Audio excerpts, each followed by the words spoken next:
하나님 말씀 신명기 6장 4절입니다.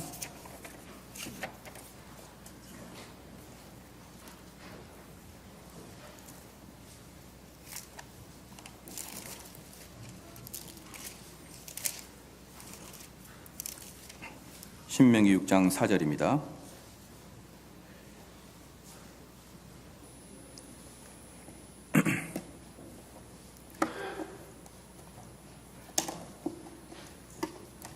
하나님 말씀 신명기 6장 4절 다 같이 한 목소리 읽겠습니다. 이스라엘아 들으라, 우리 하나님 여호와는 오직 하나인 여호와시니. 아멘. 신앙고백서 보겠습니다. 벨직 신앙고백서 보겠습니다.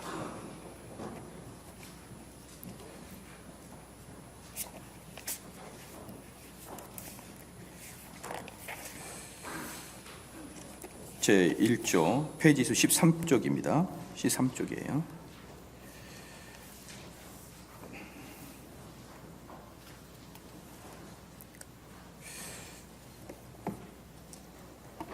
제 1조 유일하신 하나님에 관하여 다 같이 한 목소리 읽겠습니다. 우리는 하나님으로 불리는 유일하시며 단일 본질의 영적 존재를 마음으로 믿고 고백하며 그는 영원하시며 다 알 수 없으며 보이지 않으며 불변하시고 무한하시고 전능하시고 완전히 지혜로우시며 정의로우시며 선하시며 모든 선에 넘쳐 흐르는 원천이시다. 아멘. 유일하신 하나님입니다. 유일하신 하나님이라는 제목으로 하나님 말씀 전하겠습니다. 이 벨직 신앙고백서는요, 총 37항으로 되어 있습니다. 37항으로 되어 있거든요. 한번 마지막을 한번 펴보십시다. 마지막 49쪽이죠. 제 37조 최후의 심판에 관하여 37조로 되어 있죠. 그래서 이제 이게 어떻게 구조가 됐냐면은 1조부터 11조까지 1조부터 11조까지가 신론이에요. 신론.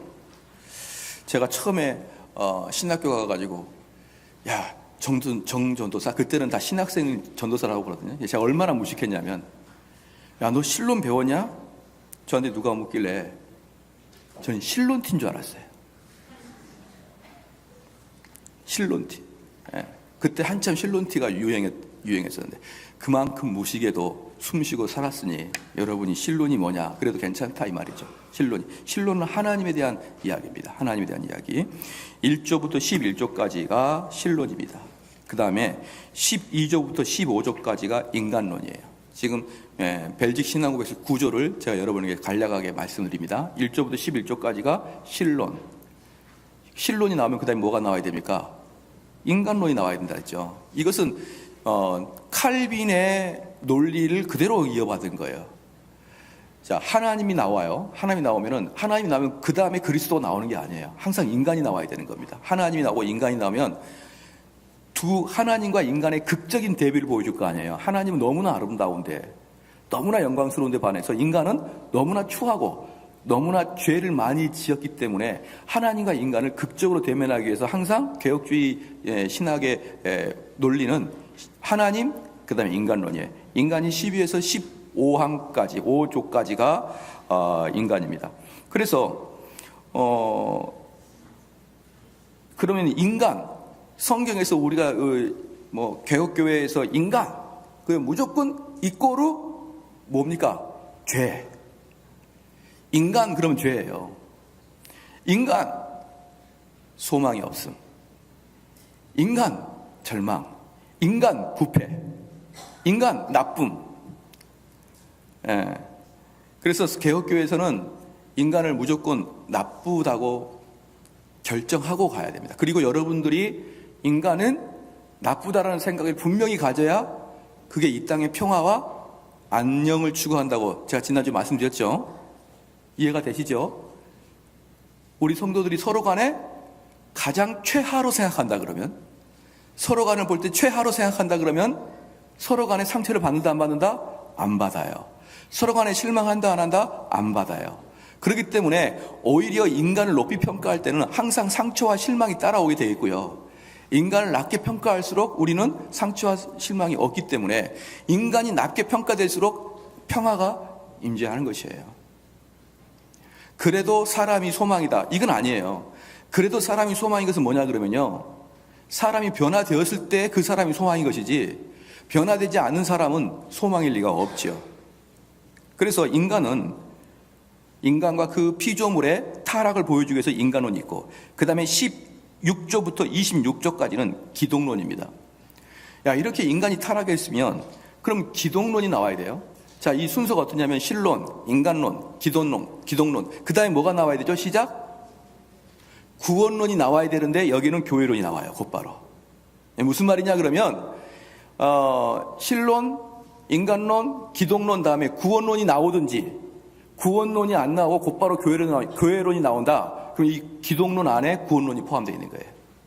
예수님은 어떤 분이니까? 구세주시니까. 그래서 12에서 26조까지는 기독론이고 그러면 구원받은 자들의 모임을 이야기해야 될 거 아니에요? 구원받은 자들의 모임이 바로 교회론이고 교회론은 27조에서 36조까지가 교회론입니다. 예. 그리고 마지막 37조가 종말론이에요. 그 교회인들이 마지막에 처할 상황, 종말론을 보이고 있는 것이죠. 그래서 우리는 아마 조금 이제 여러분들이 신학에 관심이 있다 그러면 이 구조는 금방 알아요. 신론, 인간론, 그 다음에 기독론, 그렇죠? 그 다음에 뭐죠? 구원론 아니면 교회론, 구원론 아니면 교회론, 예, 그리고 종말론. 이거 정도는 여러분 알고 있어야 됩니다. 이거 정도는 알고 있어야 돼요. 그래야 이 틀로 신앙생활을 하는 것이지 자기의 소견에 오른 대로 그때그때 성경 읽고 깨닫고 그런 거 하지 마십시오. 성경 읽고 깨닫고 그게 뭔 의미가 있습니까? 원래부터 한번 제가 말씀드려 볼게요. 제가 만약에 부산에 살다가 부산 교회라는 교회를 다녔거든요. 그래가지고 피치 못해서 서울로 이사를 왔더니 아니 글쎄 똑같은 본문을 목사님 해석이 달라요. 서울 목사님과 부산 목사님 해석이 달라요. 그러다가 또 무슨 일이 있어서 고양시로 이사 왔더니 또 달라요. A, B, C. 아니 똑같은 본문을 세 가지로 해석을 합니다. 아니 또 그리고 나서 또 문제에서 미국 갔더니 또 달라. 그럼 묻겠습니다. 진리가 어떤 거죠? 어떤 게 진리입니까?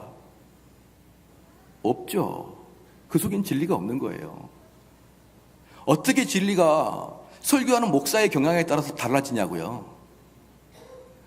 비일비재합니다.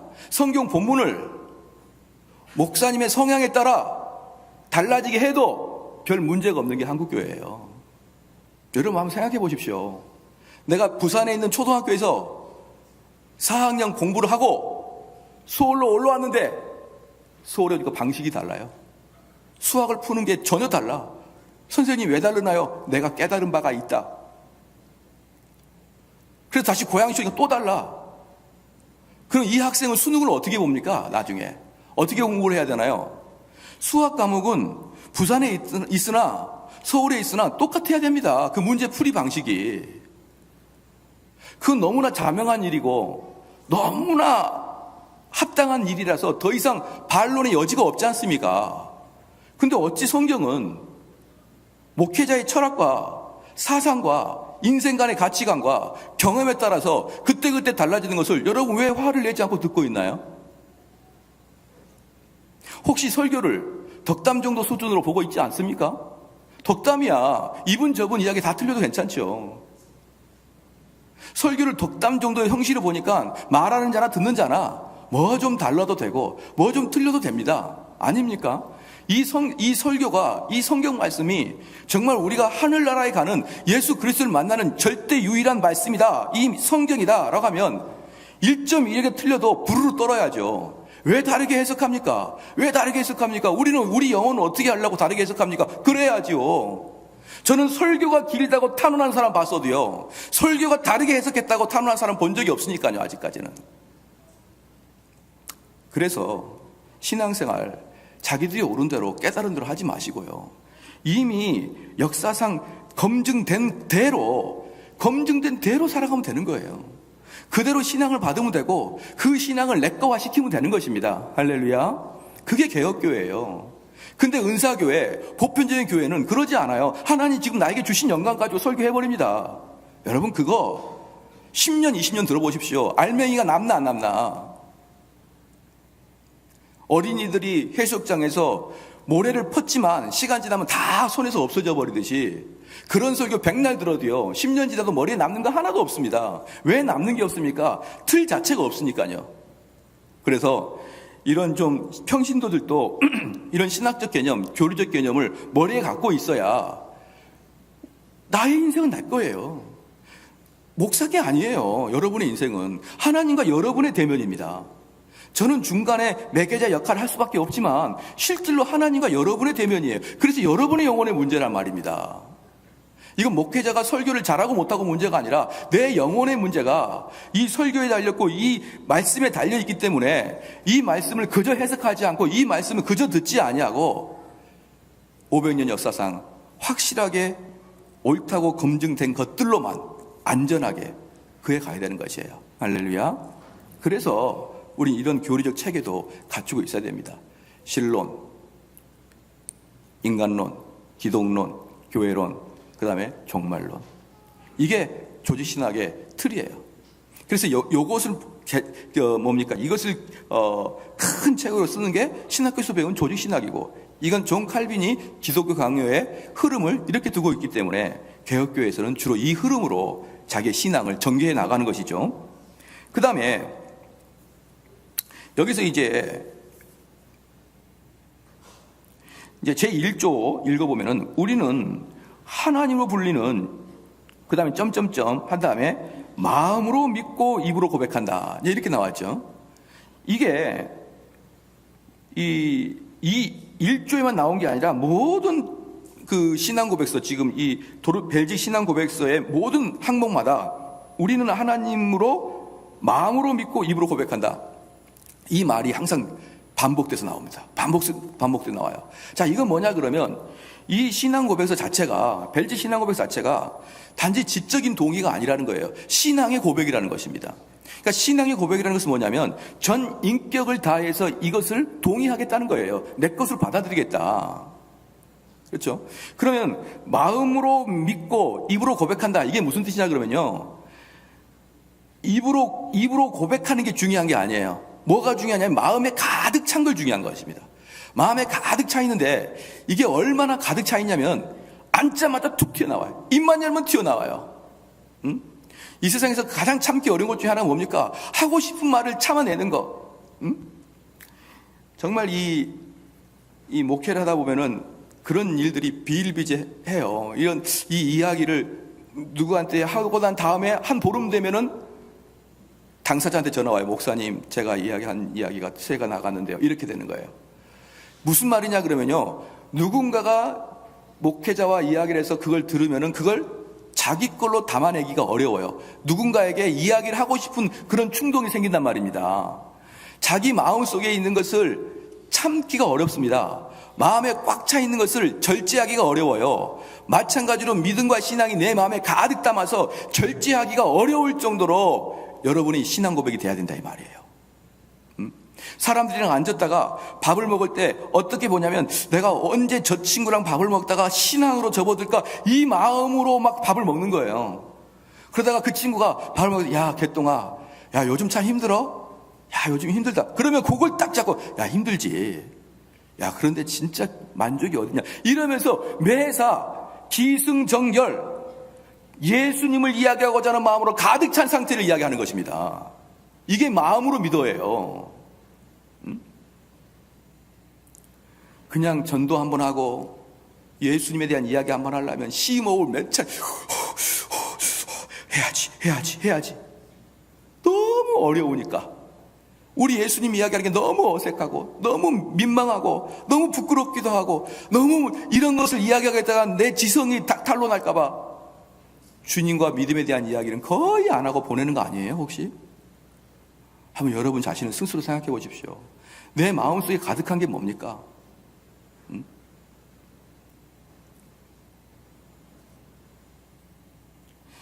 기독교라는 것은요 내가 주님께 기도하고 병이 나았느니, 가정이 회복됐느니, 그런 걸 따져 묻는 게 기독교가 아니에요. 제발 그런 것에서 졸업하시고 그렇게 1차원적인 기독교를 좀 그만 좀 추구하십시오. 기독교는 뭐냐? 내 내면을 관찰하는 거예요. 내면. 내 속의 내면이 그리스도와 바른 관계에 있느냐? 이걸 확인하는 게 기독교죠. 그래서 내가 그리스도와 바른 관계에 맺어 있으면 그게 사람들로 하여금 평안과 기쁨과 즐거움과 교제를 흘러나오게 되어 있는 것입니다. 내가 내 육체에 신경 쓰는 게 아니라 내가 하나님과 바른 관계에 있느냐, 내면을 항상 바라보는 게 기독교란 말입니다. 그러므로 기독교가 마음으로 믿어가 얼마나 중요한 이야기입니까? 바로 여기서 제1조에서 우리는 하나님으로 불리는 유일하시며 단일 본질의 영적 존재를 마음으로 믿고 입으로 고백한다. 이것은 그 마음속에 전폭적으로 우리 주 예수 그리스도를 담고 있어라, 이 뜻입니다. 있어라.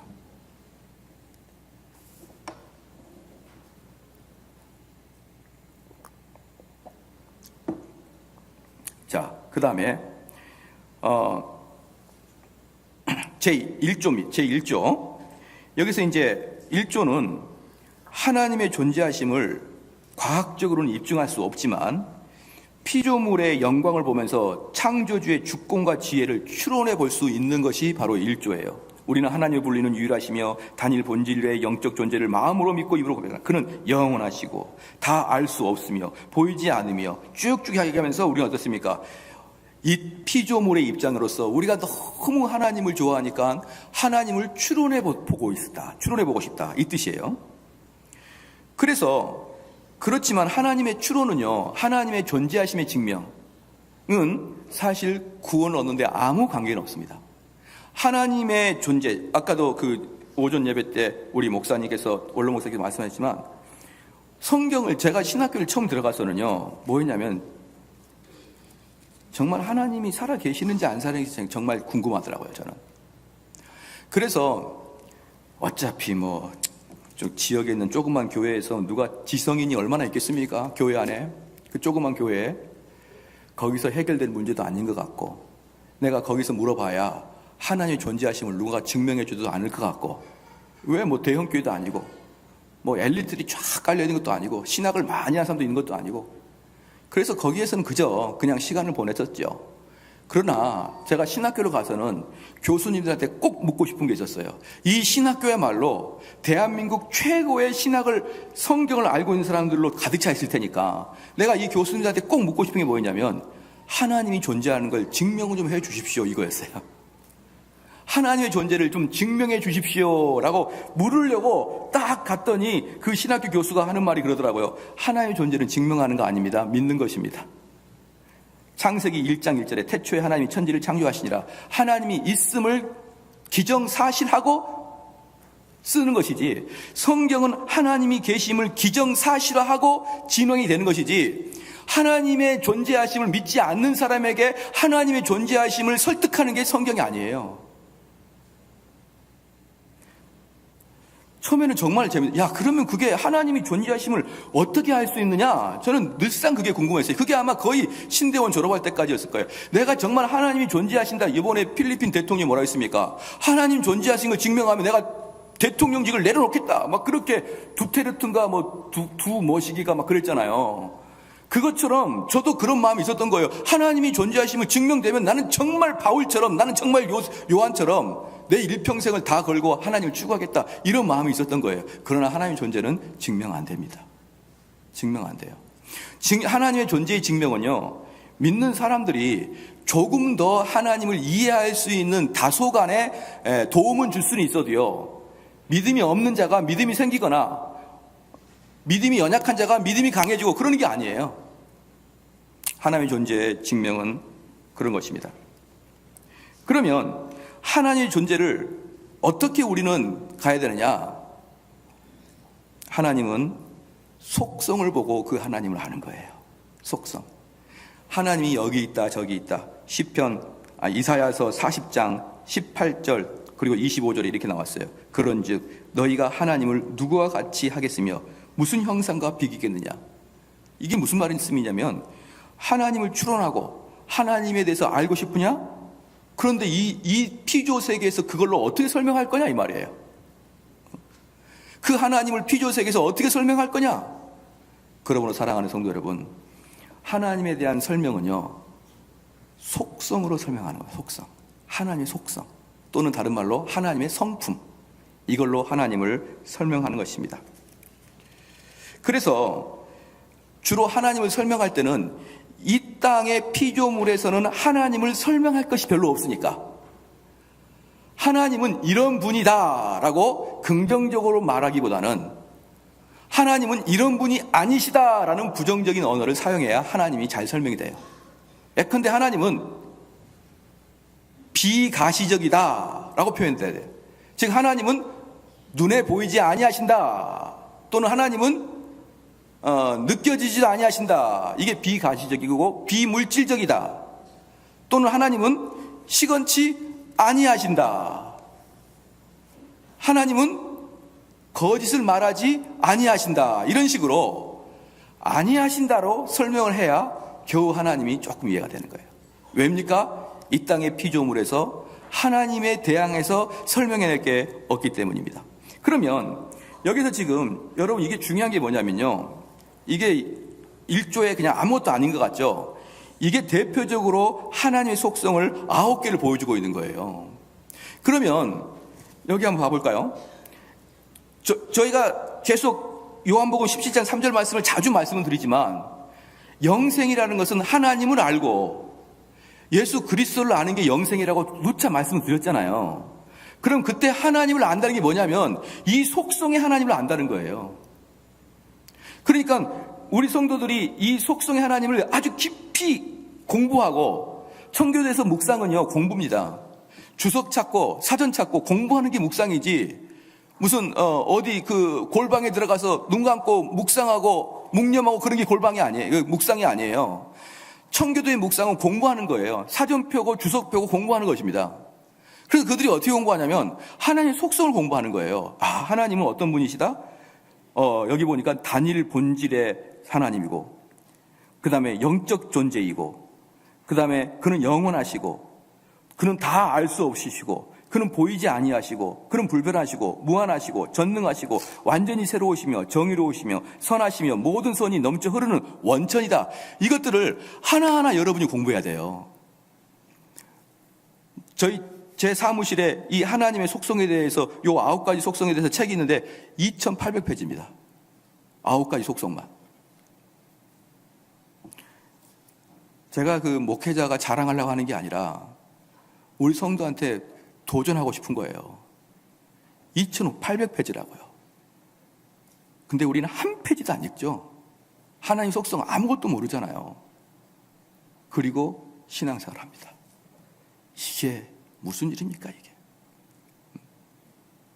이게 무슨 일입니까?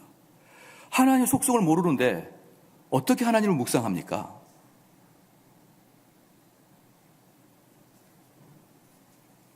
사랑하는 성도 여러분, 우리는 여기는 개혁교회를 추구하는 교회고요, 더 나아가 청교도를 추구하는 교회 아닙니까? 그러면 많은 사람이 왔다 갔다 하면서 이런 이야기가 항상 하나 둘씩 던지고 갑니다. 이 교회는 목사님과 소수를 제외한 거의 대부분은 보편적인 교인이랑 똑같습니다. 목사님과 소수를 제외한 그 사람들은 청교도를 추구하고 있는 것 같은데 나머지 대부분은 일반 교인들과 큰 차이가 없습니다. 저는 그 소리가 제일 듣기 싫어요. 그 뭐랑 똑같냐면은 어떤 사람이 저한테 와가지고 아이고 아버지는 참 잘생겼는데 아들은 참 못생겼습니다. 이걸 듣기 좋아하는 부모가 어디 있습니까? 저도 마찬가지예요. 오히려 목사님이 잘 모르는데 교인들은 아주 철저한 청교도군요. 너무나 좋죠, 그 소리는. 그런데 들리는 소리마다 목회자와 소수의 사람만 청교도라고, 나머지는 일반 성도랑 똑같아요. 여러분, 제가 물어보겠습니다. 이런 속성에 대해서 알고 싶고 공부하고 싶고 읽고 싶고 연구하고 싶고, 여러분 그런 마음이 싹 트고 있습니까?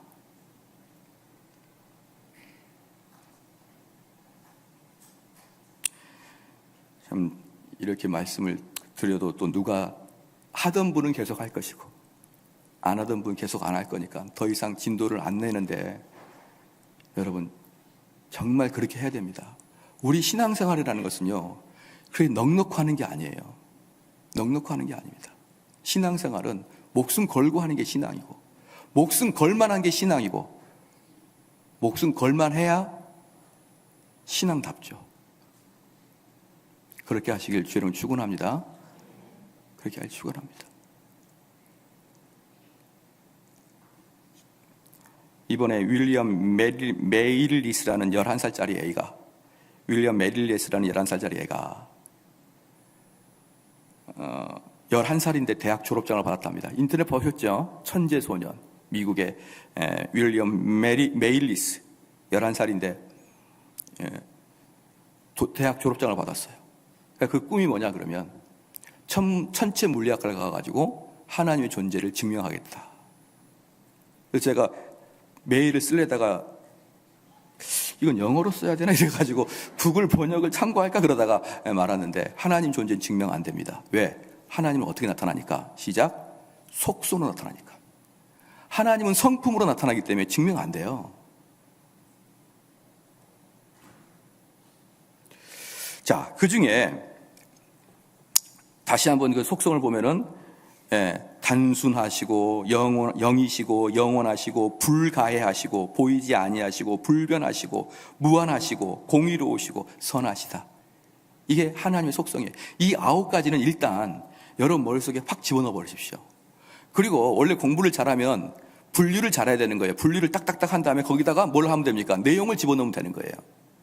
이 9가지 속성을 여러분이 머릿속에 집어넣고 나중에 거기다 채워 넣으십시오. 그래가지고 기도할 때마다 그 하나님을 어떻게 한다? 묵상하고 생각하고 바라보고, 그 단순하신 하나님, 그 영이신 하나님, 그 영원하신 하나님. 예컨대 이거예요. 영원하신 하나님을 묵상하면 어떻게 되느냐? 어거스틴이 이런 말을 했습니다. 영원이라는 것은 어려운 문제는 아닌데 영원을 설명하는 문제는 너무 어렵다는 거예요. 영원이라는 문제는 어려운 문제는 아닌데 그걸 설명하려면 너무 어렵다는 거예요. 즉 영원이라는 것은 우리 자체가 해결이 안 되는 문제예요. 그럼 그 영원하심, 하나님의 영원하심은 무엇을 나타내느냐? 우리의 유한함을 반증해 줍니다. 그럼 우리는 이 무한한 세계에서 알콩달콩 살 때, 우리가 그 영원하신 하나님을 바라볼 때는 이 유한한 이 세상이 너무나 하잘것 없고 보잘것 없는 거예요. 그래서 영원하신 하나님을 묵상할 때는 내가 정말 이 세상에 잘 될 때도요, 교만하지 않죠. 내가 정말 잘 돼도 교만하지 않습니다. 왜? 그 영원하신 하나님을 대할 때는 그 앞에는 무릎이 덜덜덜 떨리니까. 그러니까 만약에 여기 있는 분이 누가 부자가 됐어요. 그러면 제가 가가지고 김 집사님 이번에 잘 돼서 교만하지 마십시오. 그런 말을 할 필요가 없는 거예요.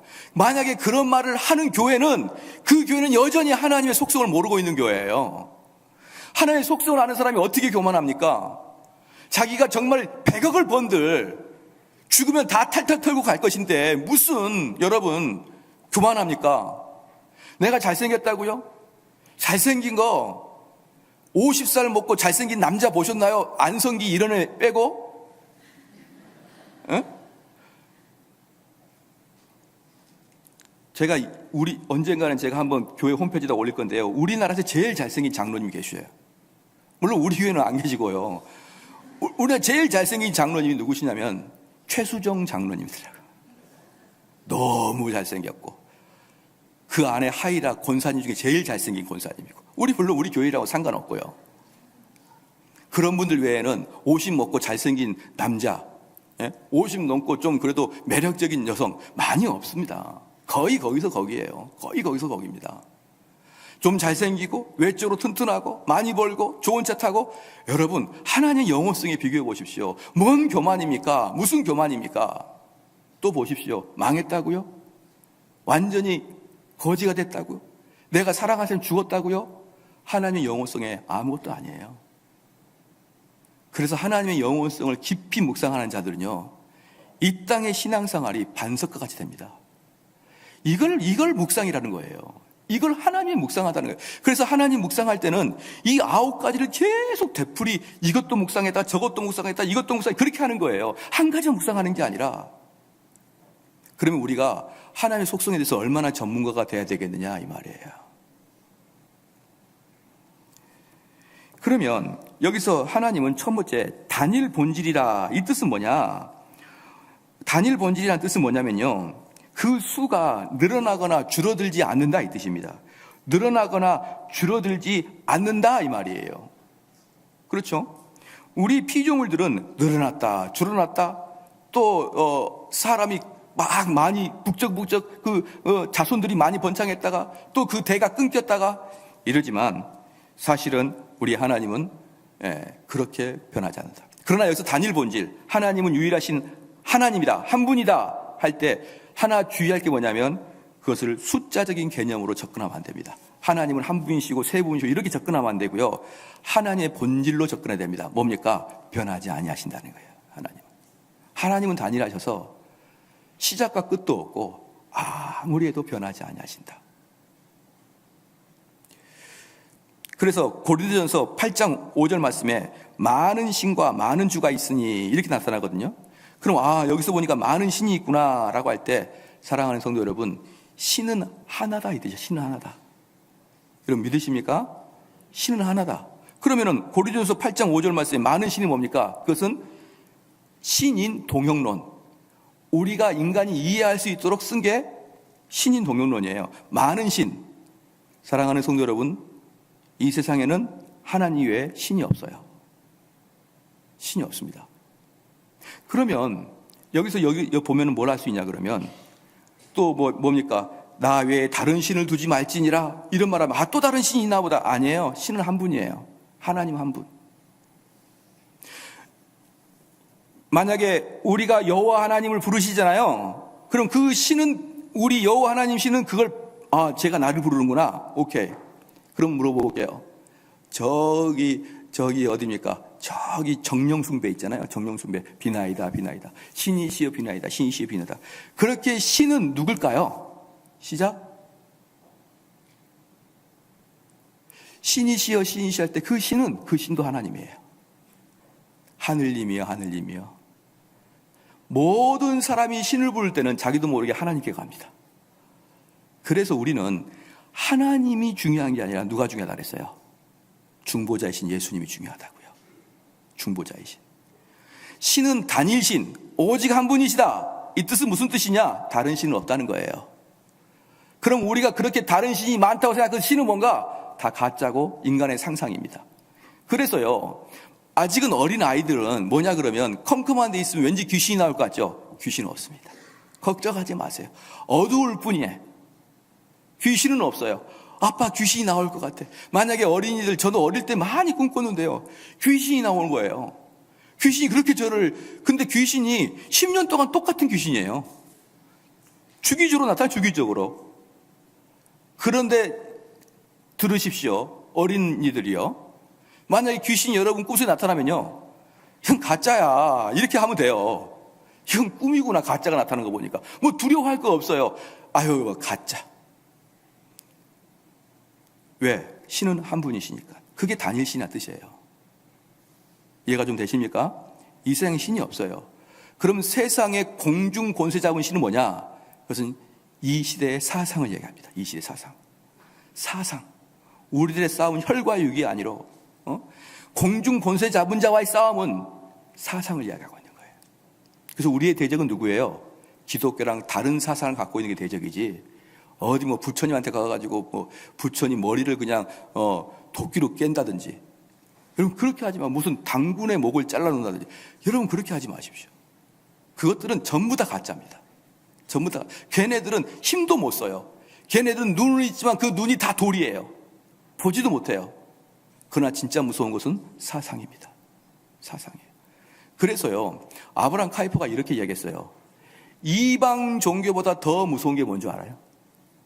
이방 종교보다 더 무서운 게 공산주의다 그랬어요. 불교나 무슨 어디 밀교나 아니면 어디 우상숭배나 이런 것보다 더 무서운 것은 공산주의다, 이렇게 얘기했습니다. 왜? 사상이 무서운 거예요. 다니엘에 대해서는 여러분이 알아야 될 게 뭐냐면은 이 세상의 신은 한 분이시고 오직 유일하신 하나님 한 분밖에 안 계신다.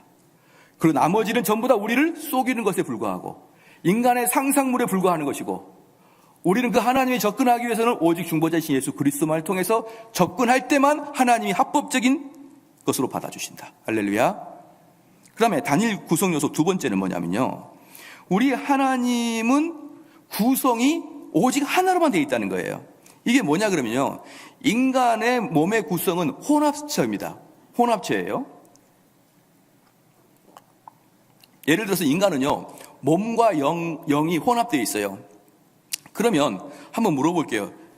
여기는 정대운이 있잖아요. 이제 혼합체를 말씀드릴게요.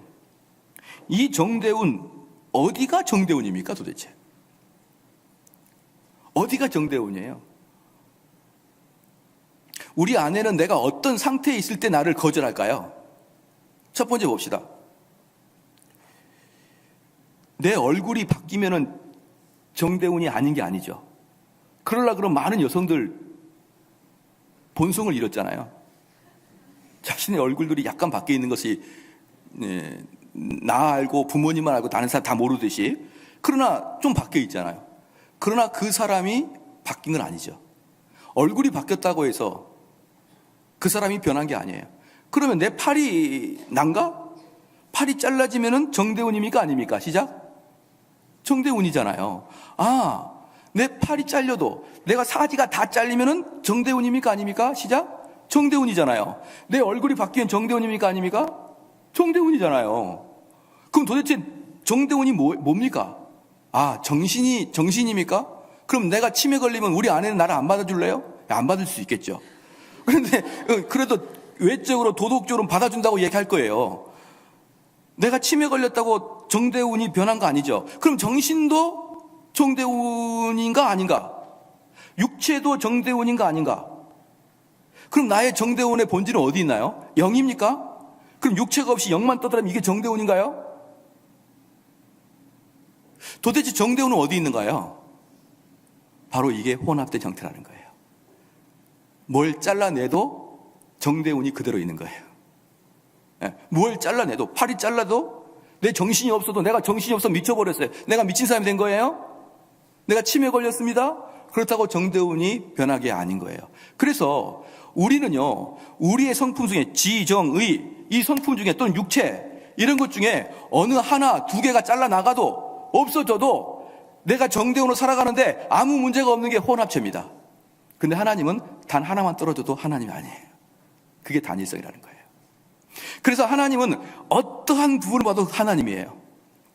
정대운은 어떠한 부분을 봐도 정대운이 없어요. 왜? 팔을 잘라보면 여기 정대운도 아니고, 얼굴이 바뀌어도 정대운이 아닌 정대운이기 때문에. 그렇기 때문에 어디를 잘라도 정대운이 아닌데 그게 혼합된 특징입니다. 그러나 하나님은 어디를 봐도 하나님이고, 그 하나님 중에 어떤 부분을 손상시키면 그것은 하나님이 아니 되는 것입니다. 그게 바로 단일성이라 이 뜻이에요. 사랑하는 성도 여러분, 그러므로 우리는 이러는 거예요. 그러면 하나님 중에 어떤 부분을 도려내야 되냐? 그 무슨 말이냐? 그게 이 속성들을 다 여러분이 균형감 있게 가지고 있어야 된다는 거예요. 자, 이겁니다. 하나님은 사랑이시다라고 해가지고 사랑을 다른 속성에 비해서 너무나 강조하면 그건 참 하나님이 아니에요. 하나님은 어떤 한 부분을 너무 강조하거나 빼거나 축소하거나 그게 아니라 모든 것을 동일하게 동등하게 밝혀줘야 참 하나님인 것입니다. 여러분 믿으십니까? 그래서 지금 많은 교회의 문제점이 이거예요. 특정한 하나님의 속성을 강조해버립니다. 만약에 저희 교회가 엄격하다 그래서 진노의 하나님을 강조한다, 그것도 잘못된 거예요. 그 진노의 하나님을 강조하는 만큼 자비와 사랑과 긍휼의 하나님도 강조가 돼야 되는 거예요. 동일하게 강조가 돼야 되는데 하나의 하나님 속성만 강조되는 것이 단일성을 훼손하고 있는 것입니다. 또 세 번째, 단일성의 세 번째 특징이 뭐냐 그러면요, 안과 밖이 똑같습니다. 근데 우리는 단일성의 존재가 아니죠. 우리는 혼합된 존재지요. 그렇기 때문에 우리는 안과 밖이 달라요. 우리는 어떤 사람을 미워하면서 얼마든지 우리는 웃으면서 그에게 접근할 수가 있습니다. 사랑하는 성도 여러분, 우리가 하나님의 단일성을 묵상한다. 그럼 어떻게 돼야 될까요? 어떻게 돼야 될까요? 내 겉과 속을 똑같이 하도록 우리는 심혈을 기울여야 됩니다. 저는요, 우리 정말 우리도 여기 한국이니까 어쩔 수 없어요. 어쩔 수 없지만 제가 말씀을 좀 드릴게요. 좀 들어보십시오. 제가 누차 특별히 설교 시간이나 강대상에서 이야기할 때는 그것만 봐주십시오. 그 이야기 이면에 또 다른 무언가가 있을 것이다, 이렇게 생각하지 마십시오. 예를 들어서 그렇게 분명히 했었어요. 이번에도 예를 들어서 제가 이번 중직자 뽑을 때는 구역장 같은 사람을 뽑고 싶습니다 이랬더니 저것은 구역장을 뽑아라 하는 소리구나, 이렇게 했었어요. 했습니까? 안 했습니까? 근데 이번에 구역장 몇 편 나왔나요? 그렇게 저를 판단하지 마십시오, 제발. 어떻게 해야 제 마음을 그렇게 받아주고 순수해질 수 있나요? 순수해지자고요. 순수해지자고. 최소한 제가 강대상에서 말할 때는 하나님의 속성처럼 겉과 속을 동일하게 하려고 하지 않겠습니까? 근데 구역장 같은 사람 뽑아달라고 하니까 좋은 구역장을 후원하는 것이다. 저는 깜짝 놀랐어요. 그 얘기 듣고. 여전히 두 얼굴을 가진 사람이 우리 교회에 많구나.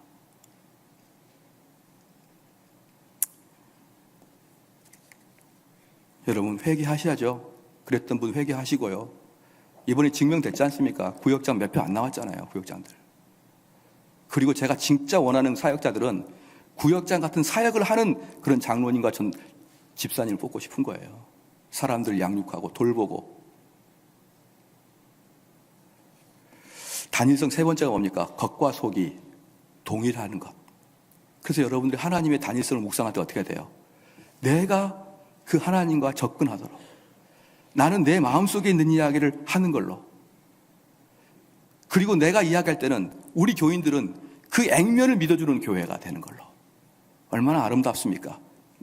제가 너무 과도한 걸 요구하는 건가요? 자, 그렇게 하지 마십시오. 우리 순수하게 삽시다. 순수하게. 아무리 내가 목사인 제가 여러분 보시기에 무슨 작전을 짠 것 같다고 생각할지 모르지만 저 작전 짜지 않습니다. 다시 한번 말씀드리면 작전 짜지 않아요. 이번에도 제가 누구를 뽑으려고 누구를 떨어뜨리려고 그런 작전을 짤 것이라고 아마 그렇게 생각하시는 분도 많았을 거예요. 저 아니에요. 그런 거. 누구를 밀어주려고 그러고 누구를 세울 땐 누구를 믿어주고 그런 거 아닙니다. 저는 그렇게 먼 미래까지 생각할 그런 치밀한 존재가 아니에요. 저는 항상 뭔가를 흘리고 다니고 뭔가 산만하고 정신없어요. 그렇게 저는 치밀한 존재가 아닙니다. 치밀한 존재가 아니니까 언뜻 보기에 깨끗해 보이는 거예요. 언뜻 보기에. 왜? 아주 주도면밀하지 않거든요. 동의해 주십시오. 알겠죠? 예, 그렇게 여러분이 후원해 주셔야 설교하는 사람 몸에 가오가 좀 생기고 그러죠. 맨날 그렇게 얘기했는데 저 목사님 또 이거 또 그 속에는 이거 있구나. 요거 이야기하려고 저렇게 하는구나. 요걸 추진하려고 하는구나. 여러분 그렇게 생각하지 마시기 바랍니다. 왜? 그건 하나님의 단일성과는 멀어지기 때문에. 그 다음에 하나님이 영적인 존재다라고까지 할게요. 오늘은 하나님 영적인 존재다. 첫 번째는 하나님은 단일 본질이고 그 다음에 영적 존재다 나왔죠. 영적 존재란 말은 무슨 말이냐면 비가시적인 존재다 이 말이에요. 물질적인 게 아니라 비가시적인 것이다. 이 말씀은 또 뭐냐면 하나님은 영이시다라는 것은 우리 인간의 오감으로는 볼 수도 없고 만질 수도 없고 감각되어지지도 않는다 뜻이에요. 하나님은 영이시다라는 것은 그분은 영적이기 때문에 우리에게 오감으로 감각되어지지 않는다. 그게 영이란 뜻입니다.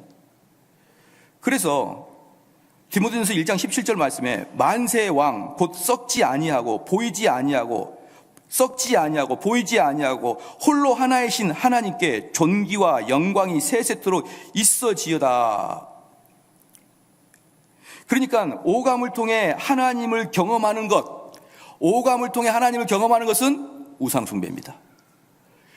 특별히 은사교회 가면요, 뭐라 그러냐면 막 기도하다가 그분이 오신 느낌이 들어.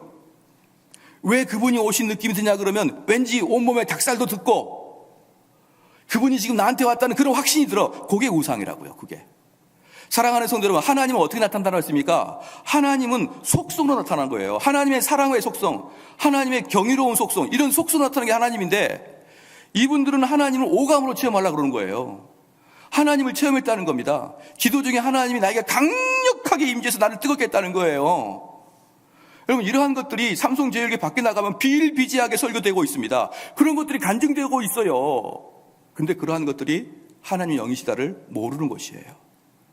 하나님은 영이시다. 다른 말로 만져지지 않고 맡아지지 않고 보이지 않고 느껴지지 않는다. 이게 영이시란 뜻입니다. 비가시적이고 영적인 분야라는 뜻이죠. 그래서 이제 여기서 이 영이라는 분을 이야기할 때, 그럼 여기서 중요한 게 뭐냐면, 사람은 그 하나님이 영이기 때문에 꼭 어떤 형태로 흘러나가냐면 그 비가시적인 존재를 가시적인 존재로 만들려고 하는 것이 인간의 특징이에요. 그래서 출애굽기 20장 4절 이하에 보면 제2계명이 나오는데요, 여기서 뭐라고 하냐면, 너를 위하여 새긴 우상을 만들지 말고, 너를 위하여 새긴 우상을 만들지 말고, 또 위로 하늘에 있는 것이나 아래로 땅에 있는 것이나 땅 아래 물속에 있는 것에 아무 형상이든지 만들지 말며, 이랬거든요. 여기서 중요한 게 뭐냐면, 시작, 아무 형상이에요. 아무 형상. 네? 어떠한 형상도 만들지 말라. 어떠한 형상도 만들지 말라.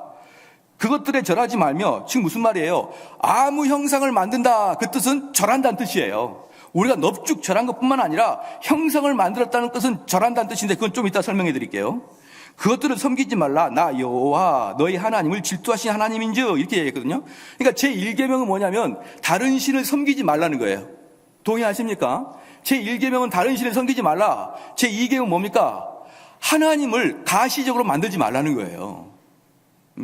제1계명은 다른 신을 섬기지 말라. 제2계명은 너희들이 말하고 있는 그 여호와 하나님을 섬길 때 가시적인 존재로 만들지 말라. 근데 어떤 것도 만들지 말라는 겁니까? 하늘에나 땅에나 물속에는 그 어떤 형상도 만들지 말라는 거예요. 그런데 이렇게 질문할 수 있습니다. 목사님, 저는 집에 가면은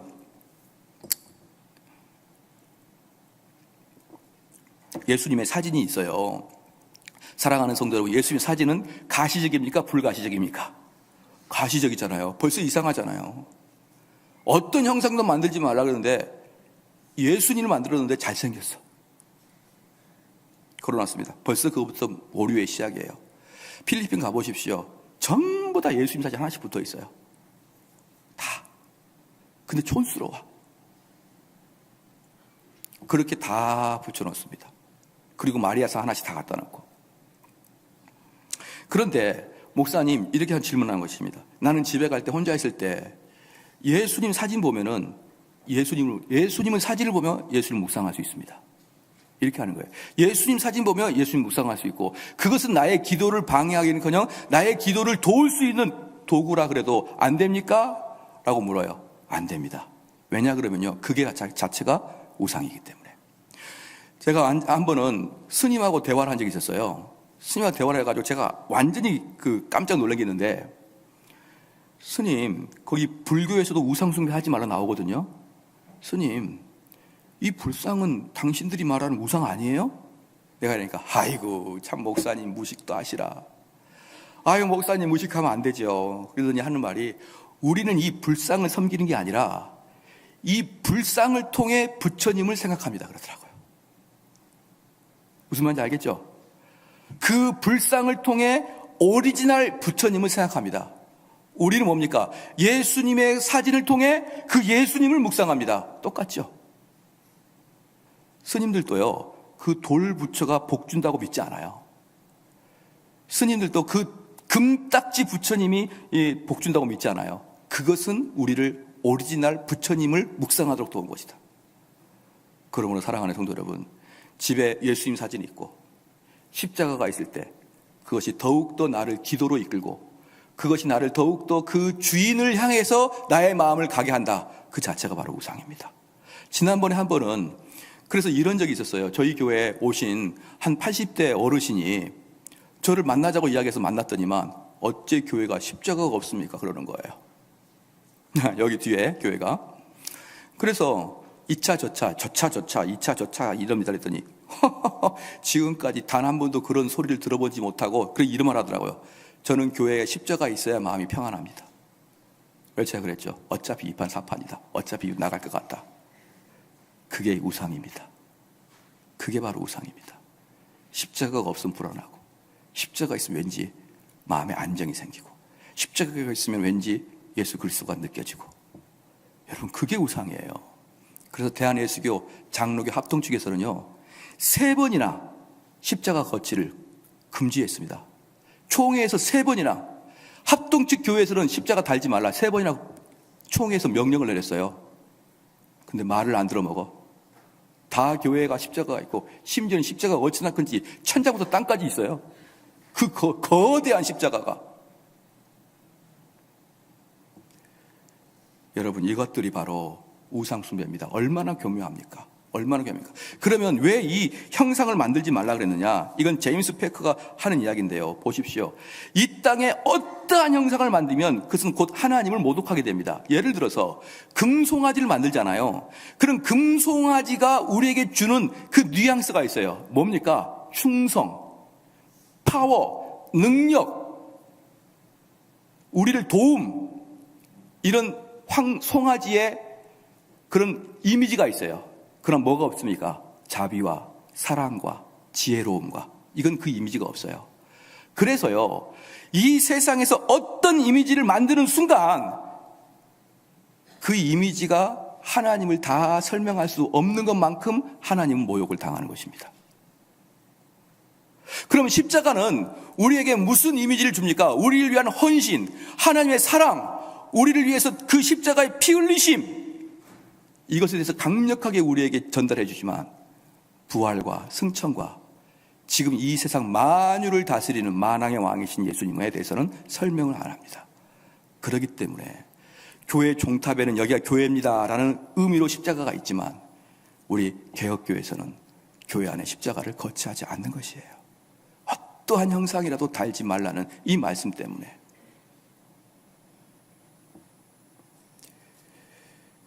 자, 그리고 마지막으로 2번째입니다. 그러면 어떠한 형상으로 만들지 말라.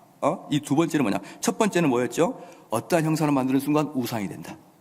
어떠한 형상을 만드는 순간 우상이 된다. 왜? 이 속성 9가지, 최소 9가지를 다 포함하고 있는 형상은 이 피조물 세계에서는 아무것도 없으니까. 아무것도 없어요, 피조물 세계에는. 그렇기 때문에 이 피조물에서 어떠한 모습이라도 하나 딱 드는 순간 그래서 하나님을 모욕하게 된다. 2번째는 뭐냐면요, 너 머리로, 너 정신으로 스스로 상상하지 말라는 거예요. 스스로 상상하지 말라. 그러니까 하나님을 속성적으로 배우지 아니하고 내 머리로 스스로 생각해서 하나님은 이런 분이시다라고 가정하지 말라는 것입니다. 그게 바로 유일하신 하나님의 뜻이에요. 예를 들어서 이런 것입니다. 나에게 있어서 하나님은 어떤 분이시다, 이런 뜻이에요. 나에게 있어서 하나님은 어떤 분이시다. 여러분, 이거 하지 말라는 거예요. 요번에 제가 아주 기분 나쁜 일이 있어가지고 페이스북에도 글을 하나 썼지만, 요번에 국회의원이 자살한 것을 도울 김용우가 뭐라고 한 줄 아십니까? 그는 약자들의 편에 들어가서 약자들의 언어로 그들을 교화한 이 시대의 예수와 같다, 그렇게 했어요. 아유, 참. 그리고 그 사람 전에 누가 또 예수였냐면 전태일도 전 예수예요. 약자들의 편에 들어가서 약자들과 같이 있는 그는 참으로 이 시대의 예수니라. 여러분, 이렇게 하지 말라는 거예요. 그것은 신성모독입니다. 하나님 예수님은 그런 식으로 이 세상에 있는 피조물로 갖다 붙이지 마라. 나에게 하나님은 나를 이끄시는 그분, 이런 식으로 하지 마라. 나에게 하나님이라는 것은, 나에게 예수님이라는 것은 약자와 함께 있는 그분, 그런 식으로 하지 마라. 나에게 하나님이라는 것은 가난한 자와 함께 있는 자. 이것이야말로 우상 숭배, 이것이야말로 우리 예수님을 모욕하는 그러한 죄입니다. 근데 그렇게 이야기했는데 또 목회자들이 다 갈려요. 다 목사님들이 하나같이 너 그러면 안 돼, 그러면 되겠는데 다 갈려서 그게 뭐 얼마나 심각한 이야기라고 또 그렇게 떠드냐, 이런 목회자도 있어요. 여러분, 신앙이라는 것은요, 내가 마음대로 하는 게 아니에요. 신앙은 내가 마음대로 하는 게 아니라 이미 성경에 나와 있는 것을 내 거화 시키는 것이지, 내가 상상해가지고 내 아이디어로 신앙을 개발하고 새로운 걸 만들어내고, 그렇게 했다가는 그냥 이단으로 빠지고 그냥 우상숭배고 우리가 정통과 이탈되는 그러한 것들입니다. 같이 한번 기도하시겠습니다.